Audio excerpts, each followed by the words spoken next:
नमस्कार दोस्तों, स्वागत है आपका एनसिबल के नए सीरीज़ में। आज हम बात करने वाले हैं एनसिबल लूप के बारे में कि लूप क्या होता है। तो जिस तरह हमने वेरिएबल्स देखे थे कि हर एक लैंग्वेज में भी वेरिएबल होते हैं, उसी तरह एनसिबल लूप में भी हमारे पास वेरिएबल है और एनसिबल के अंदर हमारे पास लूप भी अवेलेबल है। तो लूप अभी क्या करता है एग्जैक्टली?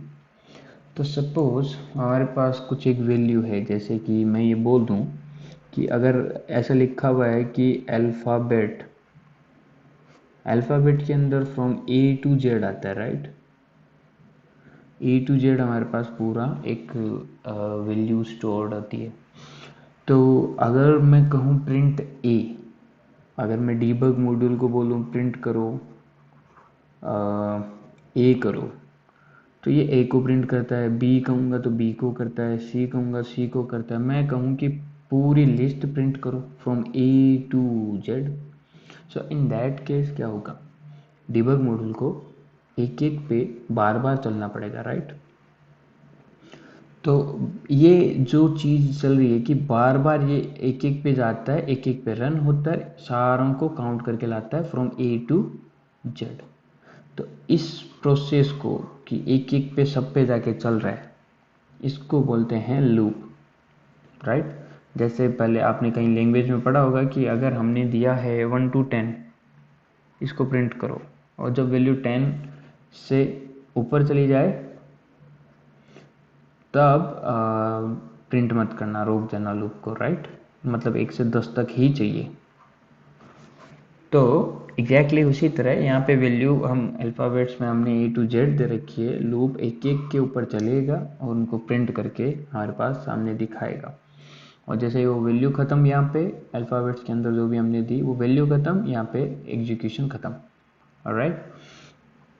तो ये एग्जैक्टली होता है लूप। सो यहाँ लूप करने के कई तरीके हैं। देखिए, अगर लूप को हम एनसिबल में यूज़ कर रहे हैं तो किस तरह होगा कि यूजिंग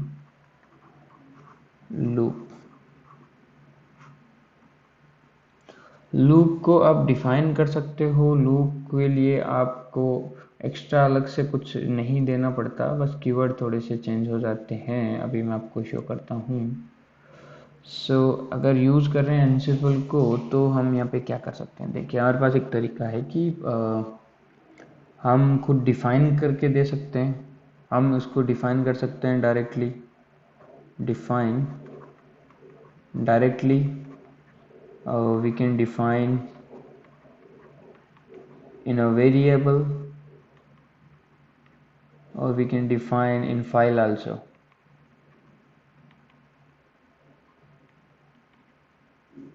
एक फाइल में भी हम डिफाइन कर सकते हैं इनकी वैल्यूज़ को, ठीक है। अब जैसे ही आपने लूप के लिए लिखा, जैसे सपोज आपने लिख दिया कि अल्फ़ा, या आपने सपोज आपने लिख दिया वेयर्स में अल्फ़ा लिखा। अल्फ़ा के अंदर आपने वैल्यू दी है सपोज ए बी सी और डी, ये 4 वैल्यू आपने अल्फ़ा में दे दी। आपने लिखना है टास्क, सपोज आपने प्रिंट करवाना है,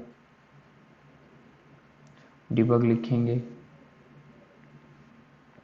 डिबग के अंदर मैं यहाँ पे लिखूँगा मैसेज में मैं लिखूँगा अल्फ़ा, ओके। अल्फ़ा में क्योंकि मल्टीपल पूरी एक लिस्ट दे रखी है मैंने, सॉरी, यहाँ एक चीज़ चेंज होगी, वो ये होगी कि क्योंकि मैं देखिए वेरी लूपिंग यूज़ कर रहा हूँ कि सब पे रिटर्न 1 by 1 चले, सबको प्रिंट करे, राइट। तो यहाँ पे जो क्योंकि लूपिंग यूज़ कर रहे हैं तो हम एक कीवर्ड लगाते हैं आइटम, ओके। आइटम कीवर्ड मैंने यहाँ पे लगाना है। आइटम कीवर्ड के बाद में यहाँ जस्ट डी के नीचे मैं एक वर्ड लिखूँगा, वो है लूप। एक स्टेटमेंट, एक मॉड्यूल हम काम करेंगे, वो है लूप। और लूप के अंदर मैं डिफाइन कर दूंगा अल्फ़ा, क्योंकि वेरिएबल है तो इस तरह दूंगा मैं, ओके। तो ये कुछ एक बेसिक तरीका हो गया कि कैसे डिफाइन करते हैं। तो यहाँ पे कीवर्ड है आइटम नाम का। तो जहाँ भी हमें यूज करना है, जहाँ भी लूप यूज कर रहे हैं, ठीक है, वहाँ हमने आइटम लिख रखा होगा, ये श्योरिटी है। सो अब अगर प्लेबुक में आपको कहीं पे आइटम दिखाई देता है लिखा हुआ, इसका मतलब वहाँ पे हम लूपिंग यूज कर रहे हैं, मतलब रिपीटेड टास्क यूज कर रहे हैं कि टास्क को रिपीट करना है, राइट। ये हो गया हमारा लूप का। अब देखिए, पहले हमें जहाँ पे हम वेरिएबल वगैरह डिफाइन करते थे, अब वहाँ पे हम क्या लिख देंगे, आइटम। और नीचे लूप वाला, ये देखिए यहाँ पे मैंने लिखा लूप वाला स्टेटमेंट लिखा, और वहाँ उसके नीचे हम लोग अपना जो वेरिएबल है, जो भी वैल्यूज देनी है हमें मैन्युअली देनी है तो वो दे दो, अदरवाइज डायरेक्ट कोई वेरिएबल में दे रखी है वो दे दो, या फिर जहाँ भी फाइल में वैल्यू हमने दे रखी है वो दे दो। तो इस तरह से हम बाहर के ही फाइल्स को भी हम कॉल कर लेंगे, और इस तरह से हम डिफाइन करेंगे लूप को। ओके, मेरे पास कुछ एक फाइल्स है, जस्ट मैंने अभी बनाई है, तो पहले हम उनको देख लेते हैं, then we will discuss further things on this. So जैसे यहाँ पे एक फाइल है first.yaml। सो देखिए यहाँ पे मैंने क्या किया कि एक पूरी डिक्शनरी को मैं प्रिंट कर रहा हूँ। अच्छा, इससे पहले भी मैं आपको थोड़ा एक बेसिक एग्जांपल दिखाता हूँ, जैसे Vim basic.yaml, sorry so vi basic.yaml insert mode 3 dash as a name, basic looping। Okay, इसके अंदर लोकल होस्ट मैंने यहाँ पे लिखा। इसके अलावा डायरेक्ट टास्क पे चलता हूँ मैं।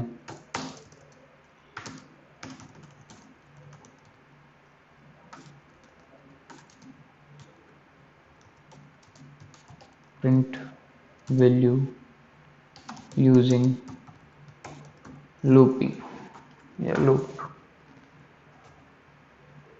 ओके,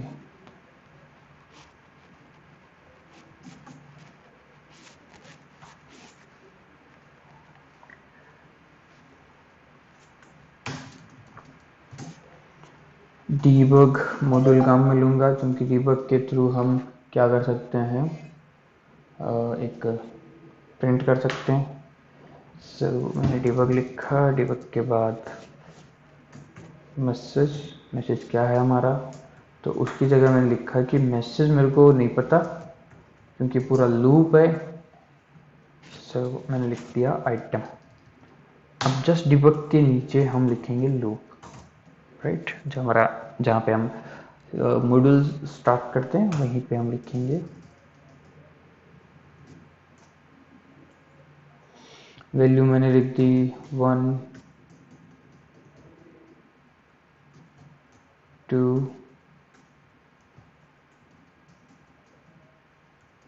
3। तो ये एकदम बेसिक थिंग हो गई कि ऐसे आप लूप दे दिया आपने। लूप में यहाँ पे आपने नाम लिख दिए कि 1 2 3 4 एंड एक्सेट। तो आइटम अब 1 1 1 सब पे चलेगा।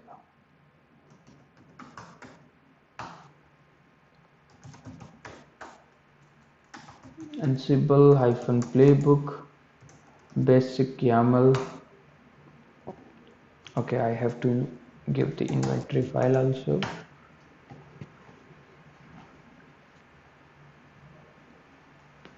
Gathering facts, जो कि हमारा पहला टास्क होता है, and after that execution start हो जाएगा 1 by 1।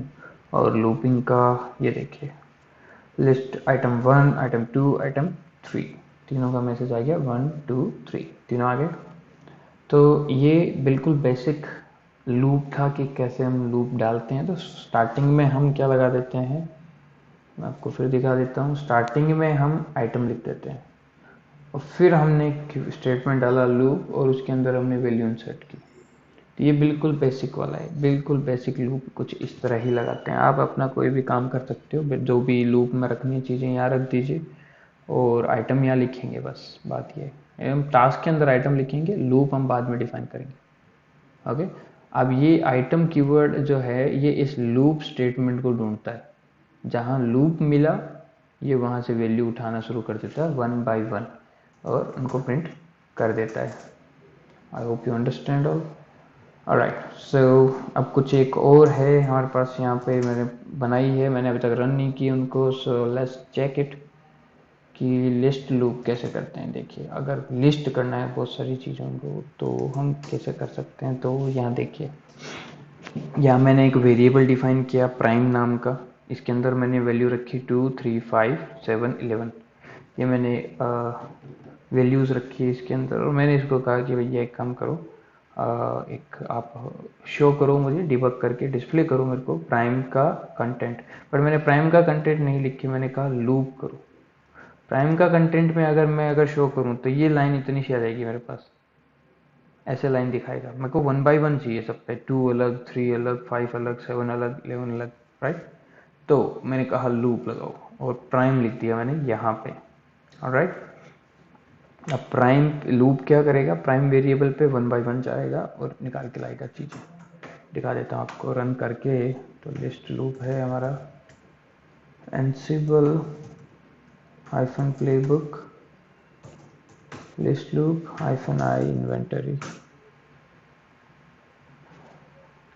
Okay, no host match, it means we need to change in a configuration file, maybe the name is changed, host name is changed. Okay, node 1, so I have to just give the okay local host,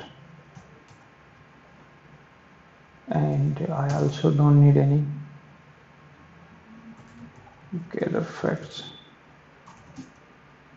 No,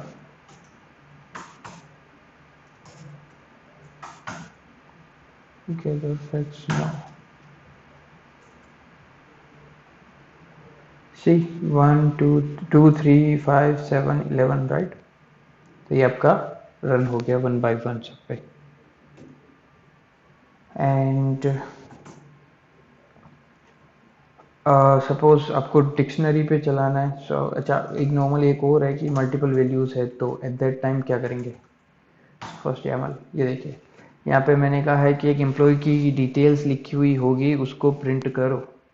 alright, तो ये employ की detail है, suppose elite Anderson Patterson tester और Linux handbook, ये आपका user detail हो गया और एम्प्लॉय की डिटेल हो गई। एम्प्लॉय नाम के वेरिएबल के अंदर हमने कुछ ये कीवर्ड के अंदर हमने डिटेल्स रखी है और मैंने इसको कहा आइटम रन करो और एम्प्लॉय पे रन करो। Alright, so let's check it out.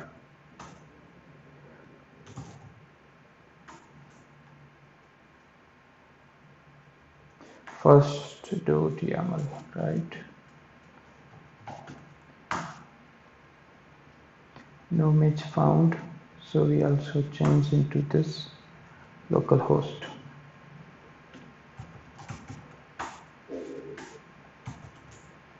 Localhost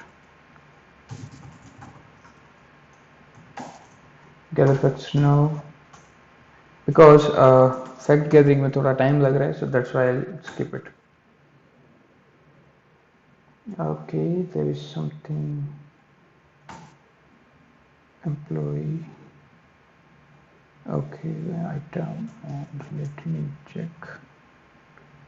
Okay, see, हाँ या आपको ये भी दिखाना था कि देखो डेटा पासिस टू लूप, ये देखो फेल्ड आया क्योंकि वहाँ पे हमारे पास चीज़ें डिफरेंट डिफरेंट है, राइट। एंड वहाँ पे क्योंकि कंप्लीट डिक्शनरी हमने दी है, एक में नेम के अंदर अलग वैल्यू है, IT के अंदर अलग वैल्यू है, देन टाइटल है, कंपनी नेम है, तो चीज़ें क्योंकि डिक्शनरी में दी हुई है तो यहाँ पे सिर्फ और सिर्फ हमें अगर वो वेरिएबल नेम देते हैं तो काम होता नहीं है। सो फॉर दैट हमें एक ऑप्शन लगाना पड़ेगा। Once again, in this we have to give an option called pipeline। अच्छा, लूप के अंदर एक ऑप्शन होगा, डिक्शनरी पे अगर रन कर रहे हैं तो dict to list, dictionary to list, so ये डिक्शनरी को लिस्ट में कन्वर्ट कर देगा। while temporary no string fall down tick to list. Okay, there is something wrong in this. I'll explain you later what is exactly issue.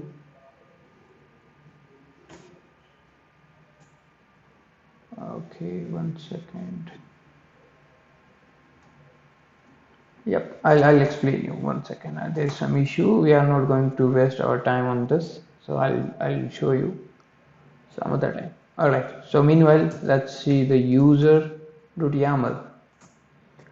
So in the user.yaml, suppose हमें 3 user create करने थे, तो user then name और then password, तो ये वाला हमें 3 बार repeat करना पड़ता। 3 यूज़र अगर क्रिएट करने हैं तो राइट, पहला विकास यूज़र के लिए अलग, संजय यूज़र के लिए अलग, रवि यूज़र के लिए अलग, 3 टास्क मेरे को लिखने पड़ते। 3 क्यों लिखूँ मैं, जब हम लूप यूज़ कर सकते हैं। तो मैंने डिटेल यहाँ पे ऊपर डिफाइन कर दी है। डेवलपर्स हैं ये लोग, 3 डेवलपर अकाउंट ओपन करने हैं मुझे, ये डिटेल यहाँ पे लिख दी है मैंने। तो सिंपली मैं इन पे लूप लगा दूंगा कि 1 बाय 1 सब पे चले और काम हो जाए, थोड़ा सा एक्स्ट्रा फीचर्स के साथ। जैसे ऊपर वैल्यू आपको पता ही लग रही है कि मैं वेरिएबल दिया है मैंने डेवलपर्स नाम का, राइट। और यहाँ पे मैं थोड़ा सा लोकल होस्ट कर देता हूँ।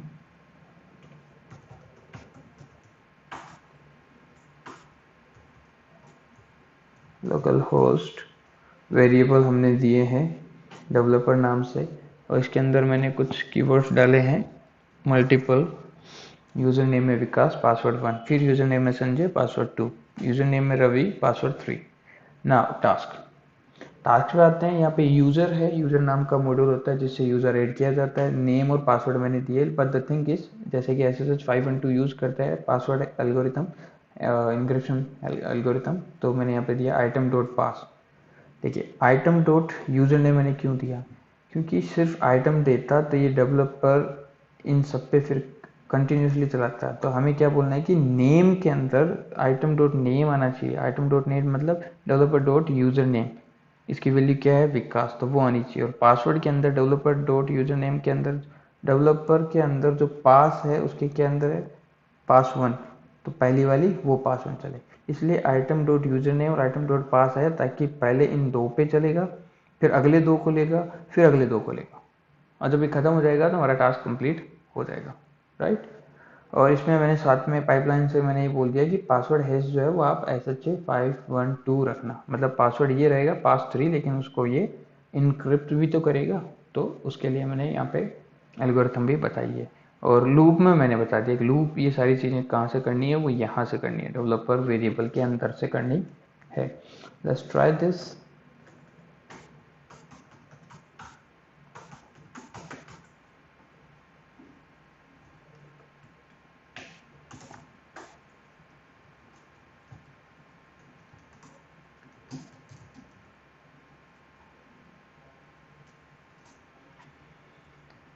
ओके, सो यूजर YAML को चला देते हैं, देखते हैं कहाँ।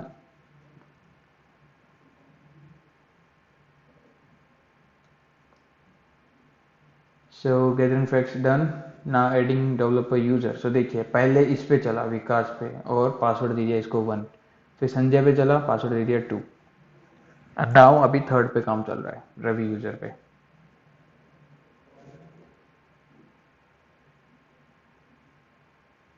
तो इस तरह से ये 1 बाय 1 चलता है, राइट। आपकी मल्टीपल वैल्यू दी हुई हो आपने, तो आइटम डॉट नेम या आइटम डॉट आपकी जो भी वैल्यू आपने दी है, जो भी डिफाइन किया है,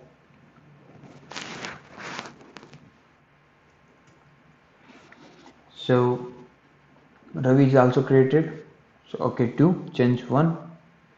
और अगर यही काम मुझे मैनुअली करना, एंसिबल में भी अलग अलग मॉड्यूल यूज करते हुए अलग से मॉड्यूल यूज करते हुए करना पड़े, तो मेरे को यूजर मॉड्यूल को 3 बार लिखना पड़ेगा। 3 बार लिखने के बाद 3 यूजर क्रिएट होंगे। यहाँ मैंने सिर्फ एक टास्क लिखा और काम हो गया। बात समझ पा रहे होंगे आप मेरी। सो इस तरह से आप लूपिंग को यूज कर सकते हैं। जैसे एक फाइनल आपको मैं एग्जांपल दिखाता हूँ। जैसे हैप्पी बर्थडे प्रिंट करने के लिए यहाँ पे है एक V I happy birthday yaml. So in this मैंने एक ऐसे कोड लिखी है कि executing happy birthday playbook local host पे चलना चाहिए। 10 सेकंड का काउंटडाउन रहेगा इसमें। 10 सेकंड में सबसे पहले 10 सेकंड में मैंने क्या किया कि एक डिबग मॉड्यूल लगा दिया और ताकि और लूप भी लगा दिया। लूप के साथ एक छोटा सा ऑप्शन भी मैंने काम में लिया है। देखिए मैसेज में मैंने लिखा पहले वाले जो टास्क है उसमें मैंने मैसेज लिखा कि ओनली 10 सेकेंड रिमेनिंग। जो मैंने लिखा ओनली यहाँ से शुरू होगा, 10 से शुरू होगा काम, ठीक है। लूप में मैंने लिखा कि जो रेंज है वो है 10 तक और ये पूरा लिस्ट है 1 से लेके 10 तक है। रेंज लास्ट है 10 तक। और फिर मैंने यहाँ पे लूप कंट्रोल में एक ऑप्शन दिया कि पोज 1 सेकंड का वेट करो और फिर प्रिंट करो ये वाली लाइनें 1 बाई 1। तो ये क्या प्रिंट करेगा, 10, फिर 9, फिर 8, 7, 6, 5, 4, 3, 2, 1 और देन जब ये कंप्लीट हो जाएगा, एक हो गया, एक होने के बाद ये फिर क्या बोलेगा, ये टास्क खत्म हो जाएगा। लास्ट जब 1 आ जाएगा तो ये टास्क खत्म हो जाएगा और ये खत्म होते ही दूसरा वाला टास्क चलेगा। और इसमें मैंने लिखा है डिबग में मैसेज हैप्पी बर्थडे डियर और इसने यहाँ पे प्रिंट कर दिया हैप्पी बर्थडे, राइट। तो इस तरह से आपको ये आउटपुट मिलेगा। Let me show you. Happy birthday YAML को चला लेते हैं। Ansible hyphen playbook happy birthday YAML inventory step. ये देखिए अब फैक्ट गैदर करेगा। सबसे पहले फैक्ट गैदर करने के बाद सेकंड शुरू हो जाएंगे इसके, एक एक सेकंड। ये देखिए 10 second, 9 second, 8 second, 7 second, 6, 5, 4, 3, 2, 1 and happy birthday dear, right. इस तरह से आप सेकंड्स बाय सेकंड्स, आप पर मिनट पे ऐसे आप अपना लूप यूज़ कर सकते हैं। लूप में किसी को कोई इश्यू आता है, please let me know in comment section. Do subscribe our channel, share with your friends. और कंटेंट अगर आपको पसंद आए तो please like our videos. Thank you so much for watching. Have a nice day ahead. Bye bye.